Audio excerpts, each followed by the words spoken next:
Multipurpose channel की video देखने के लिए हमारे चैनल को सब्सक्राइब करें और बेल आइकन को हिट करें ताकि आने वाली हर नई वीडियो आप तक बआसानी पहुँच। अस्सलामुअलैकुम, सल्ले अला सुबहानल्लाह, मैं तौकीर हफीज़ वेलकम करती हूँ अपने मल्टीपर्पज़ चैनल पर।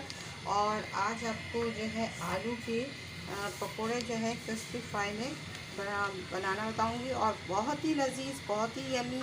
और ये कोई आप घर पे भी आराम से बना सकते हैं, तो ये बहुत अच्छा है। और ये कोई मेरे को ऐड स्पॉन्सर नहीं है, तो ये मैं खुद से ही बना रही हूँ। बैटर मैंने निकाल लिया है। अब इसमें थोड़ा सा पानी ऐड करेंगे और फिर इसको बिस्मिल्लाहिर्रहमानिर्रहीम करके इसको बैटर बनाएंगे।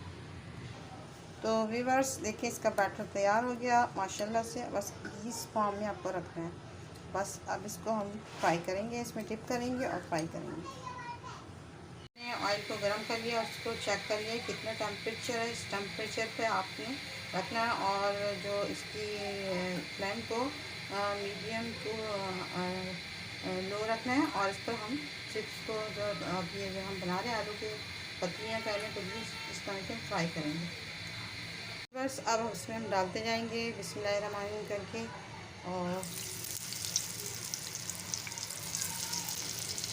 सारे डाल देंगे और फिर आपसे मिलते हैं। बस देखिए, इसको मैंने सारे को डाल दिया है। थोड़ा सा ब्राउन हो जाएगा तो फिर हम इसको डिश आउट करेंगे। अभी फ़िलहाल ये हो रहा है। बस आखिर ये डन हो गए। अब इसको डिश आउट करती हूँ फिर आपको दिखाती हूँ। डन हो गए और देखिए कितने ज़बरदस्त बने। और कम टाइम में, तो आप रमज़ान में टी टाइम में इसको फ़ौरन बनाएं और फ़ौरन खाइएगा। और ये इसे पसंद आए तो इसे लाइक एंड शेयर सब्सक्राइब ज़रूर कीजिएगा। केचप के साथ, रायते के साथ, बहुत सारी ऐसी चीज़ें, चटनी के साथ, हरी चटनी के साथ, सबके साथ इसको ज़रूर खाइएगा। तो अल्लाह हाफ़िज़, बाय बाय, टेक केयर और दुआ में याद रखिएगा।